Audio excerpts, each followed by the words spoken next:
안녕하세요. 류마티스 내과 전문의 이상원입니다. 제가 오늘 강연할 주제는 통풍의 치료와 관리입니다.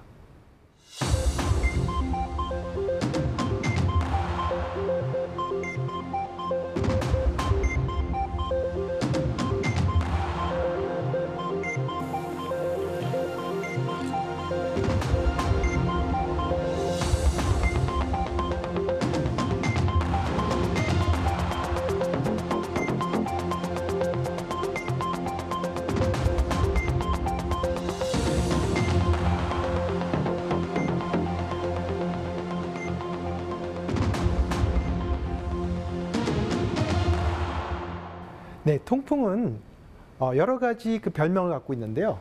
첫 번째는 왕의 병이라는 별명을 갖고 있습니다. 옛날에 왕들은 육식을 많이 즐기고 술도 많이 먹고 반면에 활동이 좁아서 비만한 분들이 많았죠. 그래서 이렇게 왕들한테 주로 생긴다. 그래서 왕의 병이라는 이름이 있고요. 또 하나의 별명은 병의 왕이다. 통풍이라는 병이 바람만 스쳐도 아프다는 그런 의미를 갖고 있기 때문에 병 중에서도 가장 아픈 병이다. 그래서 병의 왕이라는 그런 별명도 갖고 있습니다. 통풍은 현대에 와서 많이 증가 추세에 있지만 과거에도 이집트 미라에서도 특히 통풍이 많이 오는 엄지발가락에 통풍으로 보이는 그런 병변이 관찰된 것으로 봐서는 과거부터 이집트 시대부터 쭉 존재했던 병으로 생각이 됩니다. 통풍을 앓는 유명인들은 많이 있는데요. 벤자민 프랭클린이라든지 미켈란젤로 이런 분들도 다 통풍을 앓았다고 알려져 있고요. 바로 저희 근처에 있는 북한의 김정은 국방위원장도 과거의 사진에 나올 때 보면 다리를 쩔쩔 꺾이면서 발가락의 통증을 심하게 호소하는 듯한 자세를 보였죠. 그래서 일단 김정은 위원장이 굉장히 고도 비만이고 평상시에 육식이나 또 술을 많이 즐겨하는 그런 생활 습관으로 봤을 때 김정은 위원장도 통풍을 갖고 있다라고 추정이 됩니다. 통풍은 혈액 속의 요산의 수치가 높을 때 요산이 뾰족한 바늘처럼 생긴 결정을 만들어 관절과 신체 조직에 쌓이면서 관절염과 합병증을 일으키는 질환입니다. 통풍 환자는 망치로 맞은 것 같거나 뼈를 부수는 것 같은 극심한 통증을 경험하게 됩니다. 통풍이란 말은 라틴어의 구타라는 말에서 유래했습니다. 이 말은 침방울이라는 뜻인데요. 요산의 결정체가 염증을 일으켜서 관절에 많은 염증, 그런 액체가 생기는데 그런 방울이 떨어진다라는 의미로 통풍이라는 말을 어원에서 찾아볼 수가 있고요. 13세기의 통풍은 악마의 체액방울이 관절 안으로 침범해서 생긴다고 믿었습니다. 그래서 한때 통풍의 치료로 거머리가 피를 빨아먹으면 호전된다는 속설이 있었는데요. 현대의학에서 거꾸로 생각을 해보면 이 거머리가 관절에 달라붙어서 거기에 피를 빨아먹으면서 관절 안에 있는 요산, 덩어리를 갖다 같이 흡인해서 병이 좋아지지 않았나 거꾸로 추정해 볼 수 있는 내용이기도 합니다. 우리나라에서 통풍 발생 추이는 급격하게 늘고 있습니다. 무엇보다도 남성에서 그런 빈도가 많이 증가하고 있고요. 가장 놀라운 것은 옛날에 통풍은 주로 노인, 중년 이상에서 많이 생겼습니다. 왜? 술을 많이 먹어서 생기는 병이기 때문에 술을 보통 40, 50대가 가장 많이 소비하거든요. 그런데 최근에는 20대, 10대에서도 통풍이 많이 늘어나고 있습니다. 이것은 시기하고 상관이 있고요. 특히 서구화된 음식, 요산이 많은 음식, 예전에 비해서 저희가 육류를 엄청나게 소비하죠. 지금은 수입육이 수입이 돼가지고 비교적 과거에 먹지 못하던 비싸서 먹지 못하던 육류를 아주 손쉽게 많이 섭취할 수 있게 되고, 또 가공육, 특히 콜라나 사이다 같은 탄산음료, 이 과당이 많은 음료 이런 걸 섭취하게 되면 이 과당에 의해서 요산이 급격하게 올라가는 현상이 많습니다. 그래서 술을 많이 먹지 않아도 비만, 그 다음에 이런 단 음식, 과당이 많이 함유된 음료 이런 걸 많이 섭취하면서 현대에서는 젊은이에서도 통풍을 아주 흔하게 볼 수 있는 질병이라고 생각이 됩니다. 자, 그러면 이제 왜 통풍 환자가 증가하는 것에 대해서 살펴보도록 하겠습니다. 이 암에는 암성 이제 세포는 막 증식을 하는데 그 안에는 요산이 굉장히 많습니다. 그래서 암 질환이 있는 경우에 우리가 통풍이 흔히 잘 발생되는 걸 볼 수 있고요. 이 수명이 연장되면서 암 질환도 급격하게 증가한 거, 이것도 원인이 될 수 있고요. 그리고 이런 비만 인구가 증가하게 되면 비만 자체로도 문제가 되지만 이 비만에 의해서 몸에 인슐린이 많이 늘어나게 되고, 이렇게 인슐린이 많이 증가하게 되면 이것이 콩팥에서 요산 배설을 촉진을 방해합니다. 그래서 정상적으로 배설돼야 할 요산이 배설되지 않기 때문에 비만한 사람들은 요산이 많이 올라가고요. 요산을 우리가 섭취하고 몸에 생기면 배설을 하게 되죠. 70%는 콩팥으로 배설이 되고 30%가 위장관으로 빠지게 되는데, 콩팥 질환이 많이 증가하게 됩니다. 나이가 들면 이제 콩팥에 염증이 생겨서 콩팥 기능이 떨어지게 되죠. 콩팥 기능이 떨어지니까 요산 배설을 못하게 되고, 따라서 고요산 혈증이 많이 생겨서 통풍이 많이 발생하게 됩니다. 통풍은 여러 질환과 같이 동반이 되는 경우가 많습니다. 그래서 대사증후군의 하나다라고 얘기하는 사람도 있고요. 그래서 같이 묻어다니는, 같이 동반되는 병이 많은데요. 그것이 이제 대부분 비만이라든지 당뇨병, 고지혈증, 고혈압 이런 것과도 상관이 많습니다. 그래서 비만한 사람은 고혈압이 될 가능성이 높고, 통풍이 될 가능성도 높고, 당뇨가 될 가능성도 높은 거죠. 비만은 단순히 체중이 늘어난 것을 넘어 비정상적으로 체지방이 증가한 상태를 말합니다. 비만은 당뇨병과 심내혈관 질환 등 만성 질환을 일으킬 수 있는 위험 요인입니다. 최근에는 코로나19 합병증 위험도 높인다는 연구 결과가 나오기도 했습니다. 그러면 요산이란 무엇인가에 대해서 한번 짚고 넘어가겠습니다. 요산은 퓨린 대사의 최종 물질인데요. 퓨린이라고 하면 이해가 잘 안 되실 거예요. 퓨린이라는 것은 우리 몸을 구성하는 세포의 핵을 이루고 있는 그런 핵산의 일종인데요. 사람에게는 이런 요산 분호 효소가 없습니다. 그래서 영장류에서는 유리카즈라는 요산을 분해하는 효소가 없는 유일한 생명체가 사람이 되겠습니다. 그래서 요산은 너무 많아지면은 통풍이라는 병을 일으키기도 하지만, 사람이 진화에 있어서 요산의 상승은 지능이 발달하고 직립보행에 필요한 혈압 상승을 이루는데 중요한 역할을 하죠. 그래서 요산이 항산화 역할로 인해서 세포 수명을 연장하기 때문에 다른 동물에 비해서 수명이 더 오래 사는 그런 이점도 있습니다. 그렇지만 이런 요산이 너무 높게 되면 혈압 상승도 일으게 되고 또 콩팥 기능도 나빠지게 됩니다. 그래서 적절하게 유지한다는 것이 무엇보다 가장 중요할 것으로 생각이 됩니다.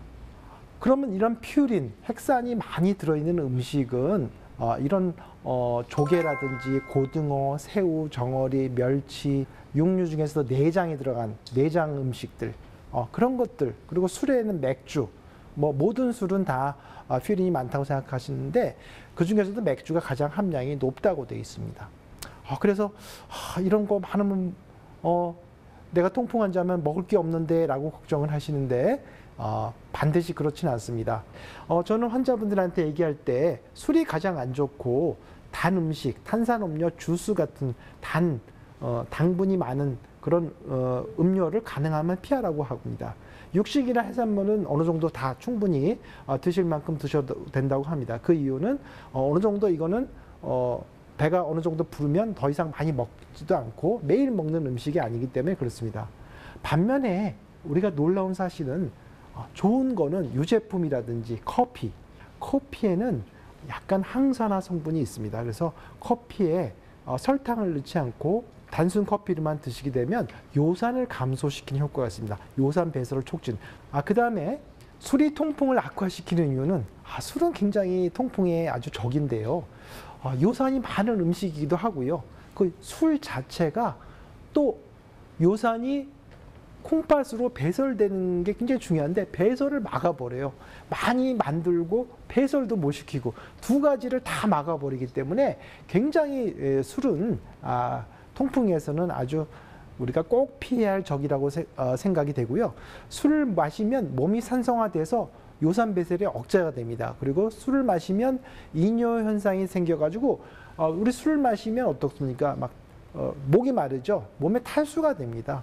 그래서 더 농도가 진해져서 요산이 급격하게 올라가기 때문에 술은 반드시 피해야 될 통풍에서는 적으로 생각해 주시면 되겠습니다. 더위에 지친 하루를 보내고 삼삼오오 둘러앉은 술자리. 부딪히는 맥주잔에 치킨 한 조각 입에 물면 부러울 게 없습니다. 통풍의 원인인 요산은 퓨린이라는 물질이 분해돼 만들어지는데 바로 이 퓨린이 술이나 육류에 많이 함유돼 있습니다. 그러면 통풍은 어떻게 우리가 발견을 할 수 있을까요? 통풍은 3가지 단계로 나누게 됩니다. 고요산 혈증이 있다가 어떤 급격한 스트레스, 예를 들면 수술을 받는다든지 혹은 내가 심한 등산을 하고 나서 무리하게 발을 사용하고 몸에 탈수가 된 상태, 그런 상태에서는 아주 통풍 관절염이 잘 발생할 수 있는 그런 상태가 되는 거죠. 그런 상태에서 갑자기 엄지발가락이 빨갛게 부르면서 통증을 느끼고 걷기 힘들고 정말 너무 아파서 죽을 것 같은 통증을 느끼는 경우, 그걸 우리가 급성 간헐적 통풍이라고 그러고요. 만져보면 뜨끈뜨끈하게 열이 납니다. 이런 것은 오래 지속되지는 않고 대개 한 일주일 내로 다 사라지게 됩니다. 염증이 너무 심해서 거기에 열이 나서 세포들이 다 타서 없어지면서 염증이 소실되는 거죠. 예를 들어서 집에 화재가 났을 때 불이 나다가 불이 이제 더 이상 다 타버리면 더 이상 불이 저절로 꺼지는 것과 같은 원리입니다. 그 다음에 요산이 녹지 않고 몸에 계속 쌓이게 되면 돌덩어리처럼 요산 결정이 쌓이게 됩니다. 그게 바로 만성 결절성 통풍인데, 이것은 주로 발가락이나 혹은 팔꿈치 그런 관절에 많이 돌덩어리 같이 결절을 형성하는 경우도 있고요. 급성 통풍 관절염은 엄지발가락이 제일 많이 옵니다. 엄지발가락이 빨개지면서 만지기만 해도, 스치기만 해도 아야 할 정도로 아프고 발등도 빨갛게 불어오면서 꼭 어떤 벌레 물린 거, 벌에 쏘인 것 같이 빨갛게 올라오고 만져보면 굉장히 뜨끈뜨끈합니다. 이제 뜨끈뜨끈하다는 건 염증 반응이 많이 일어나고 있다는 얘기고요. 그 관절 부위를 백혈구가 많이, 아주 수많은, 우리가 검사를 해보면 백혈구 숫자가 관절염 중에서 가장 높은 수치를 기록하는 것이 이제 통풍 관절염이 되겠습니다. 통풍은 하지 관절에 흔합니다. 그래서 주로 발목하고 발가락에 주로 오죠. 손에 오는 경우도 있지만 드뭅니다. 팔꿈치에 오는 경우도 있지만 드뭅니다. 왜 그럴까 생각을 해보면 아무래도 이건 제 추측인데 사람은 계속 활동을 하면서 걷게 되죠. 그러면서 요산이 높은 분들은 이 관절에 요산 결정이 침착하고 있는데, 근데 자꾸 이렇게 걷게 되면서 걷고 심한 운동이나 활동을 하게 되면 거기서 자꾸 툭툭툭 치게 되죠. 그러면서 그 관절에 있는 요산 결정이 흘러나오게 되죠, 관절로. 아무래도 팔보다는 발가락이 계속 그렇게 활동을 해갖고 걷게 되고 하기 때문에 거기서 이제 관절에 숨어있던 요산 결정이 흘러나오는 것 같고요. 그래서 발가락이 더 많이 생기는 것 같습니다. 어떤 경우에는 그게 관절이라는 게 막혀 있는 부위잖아요. 어떤 공간이 막혀 있기 때문에 그게 너무 커지다가 보면 저절로 터져 나옵니다. 터져 나오면 꼭 치즈 같은 누런 액체가 흘러나오게 되는데 그게 바로 요산 덩어리입니다.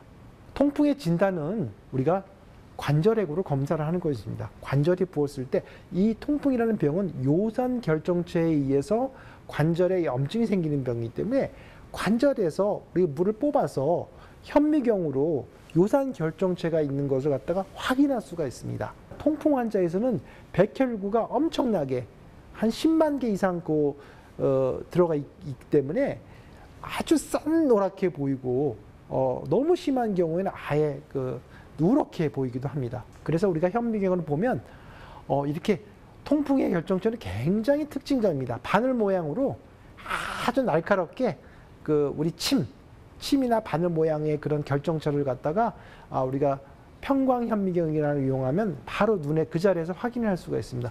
이걸 딱 보는 순간 이 사람은 통풍이 맞습니다. 세균성 관절염이 아닙니다. 라고 우리가 진단을 할 수가 있겠습니다. 그리고 이제 통풍이 오래돼서 만성 결절성 통풍이 되게 되면 관절이 그 요산 결정체가 뼈를 갉아먹게 됩니다. 꼭 쥐가 파먹은 같은 그런 모양을 보이죠. 그래서 딱 그 엄지발가락 부위에 쥐가 파먹은 듯이 뼈가 이렇게 동그랗게 파여 있는 그런 사진을 보면 이 사람은 만성 통풍 때문에 관절이 망가졌구나라는 것을 우리가 쉽게 알 수가 있죠. 최근에는 초음파 기술이 발달되면서 관절 초음파를 통해서도 관절에 통풍 결절이 있는 것을 이렇게 확인할 수가 있고요. 가장 좋은 것은 엄지발가락에서 발가락에 왔을 때 엄지발가락에서 액체를 뽑아서 부었을 때 액체를 뽑아서 현미경으로 관찰하는 것이 좋은데, 엄지발가락이라는 게 굉장히 조그만 관절이죠. 그리고 환자가 굉장히 아파하는 관절입니다. 거기서 많은 액체를 채취하기가 실질적으로 어렵습니다. 그리고 환자가 엄청 아파합니다. 그래서 그냥 한두 망을 뽑고서 보는 거죠. 그래서 우리가 어떤 백사장에서 모래에서 일부분을 채취해서 여기에 뭐 금이 있다 없다를 판정할 수 없듯이, 그 액체 한두 방울에서 요산 결정이 없다고 이 사람이 통풍이 있다 없다를 판정하기가 어려운 경우가 꽤 있습니다.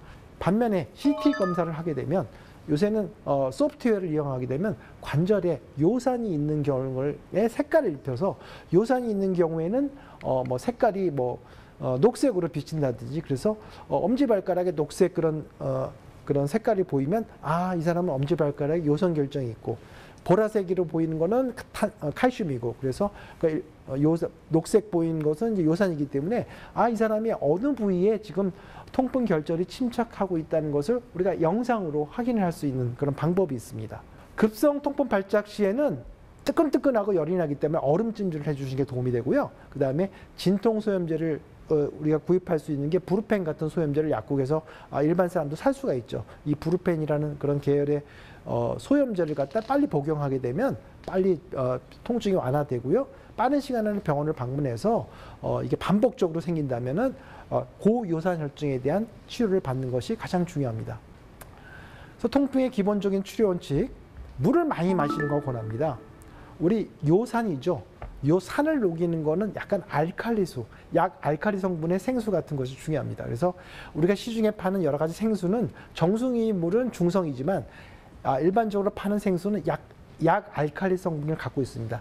이런 생수를 2리터 이상 지속적으로 복용하게 되면 요산 농도도 낮춰주고 콩팥에서 요산 배설을 촉진시켜주기 때문에 물을 많이 드시는 습관을 권장드립니다. 가능하면 단 음식, 과당이 많이 포함된 음료, 그다음에 술, 그런 거를 갖다 우리가 제한을 하는 것을 권고드리고요.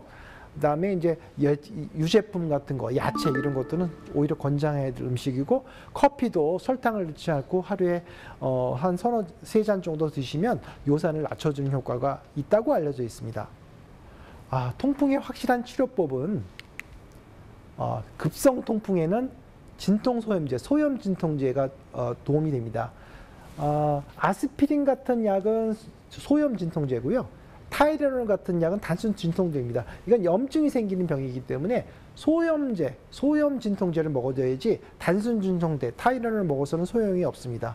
그다음에 코리친이라는 약이 백혈구 염증을 차단시킬 때 코리친이라는 약, 그다음에 너무 심한 경우에는 관절 안에 병원을 방문하셔서 관절에다 주사를 맞으면 급속하게 통증이 소실될 수도 있습니다.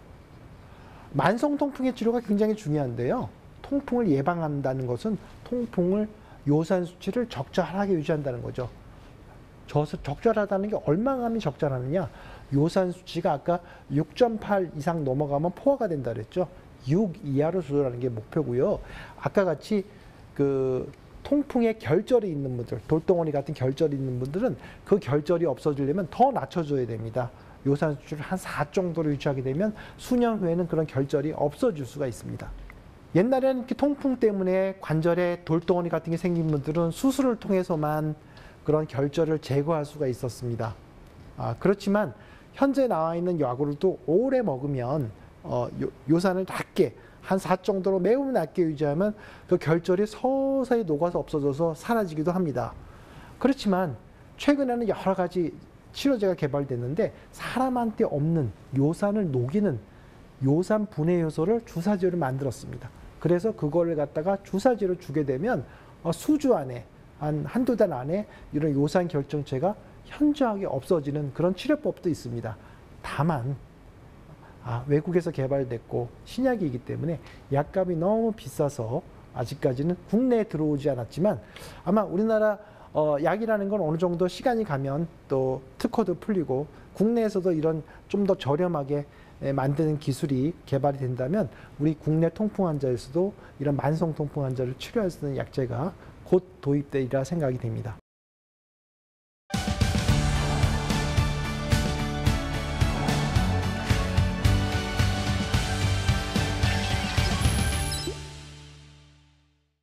네, 시청자들께서 통풍과 관련해 많은 질문을 저에게 보내주셨는데요.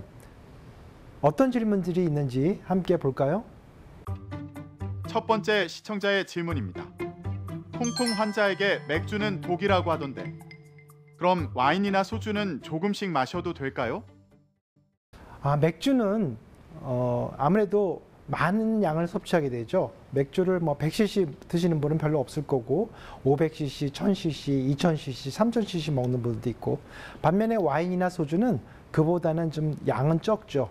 대신 모든 술은 요산이 높게 많이 함유가 되어 있습니다. 그래서 어떤 술이건 요산이 다 올라갈 수 있고 또 이런 요산에 의해서 콩팥에서 요산 배설이 안 되기 때문에 어떤 술은 좋고 어떤 술은 안 좋다라고 얘기하기는 어렵고요. 술은 통풍에서 독이다라고 말씀드릴 수 있겠습니다. 단 한 가지 팁을 드리자면 술을 많이 드시게 되면 그런 술에 의해서 요산도 많이 올라가게 되고 농도도 올라가게 되고 소변에서 배설도 억제가 되죠. 그래서 술을 드신 날은 집에 가셔서 꼭 물을 최소한 500에서 한 750 정도 충분히 드시고 주무시는 것을 갖다가 권장드리고요. 그렇게 해서 물을 많이 드시게 되면 좀 희석도 될 거고 소변에서 배설도 잘 되기 때문에 그런 방법을 이용하지만 어쨌든 술은 좋지 않다라고 말씀드리겠습니다. 두 번째 시청자 질문입니다. 지금 통풍약을 복용하고 있는데 약을 먹을 때마다 설사를 합니다. 혹시 부작용인가요? 네, 아마도 제 생각에는 그 약이 코리친이라는 약 같습니다. 아까 통풍에 대해서는 제가 두 가지 치료가 있다고 했죠. 급성을 치료하는 약, 그다음에 요산을 조절하는 약이 있는데 급성 통풍에 쓰는 약이 코리친입니다. 그래서 예전에는 코리친을 어떻게 먹었냐면 설사를 할 때까지 매 시간 먹으라고 그랬습니다. 설사가 생길 때까지 먹으라고 그랬어요. 그래야 염증이 가라앉는다고. 그렇지만 최근에는 소염 진통제 같은 것들이 많이 개발돼서 코리친을 그렇게 과량 섭취하는 걸 권고하지 않습니다.